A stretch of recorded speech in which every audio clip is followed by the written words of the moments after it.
Welcome to Module 5, Change Device Default Browser in Chauffeur.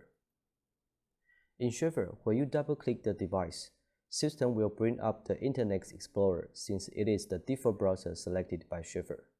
But if you want to use your Windows default browser like Google Chrome, you can change the setting here. You can simply find the configuration file settings.ini under the program file of Chauffeur. In the configuration file, please find the parameters default browser.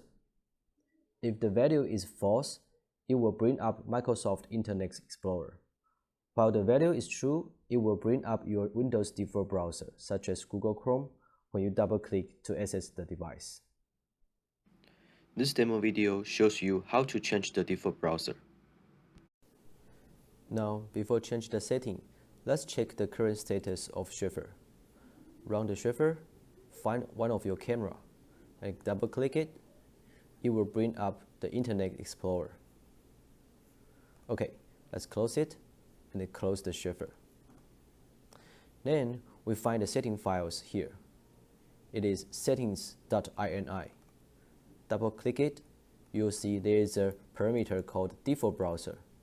Change the value from false to true, and save it. Then we run the Chauffeur again. Find the same camera, double-click. Then you'll see it is using Google Chrome now. Thank you for your listening.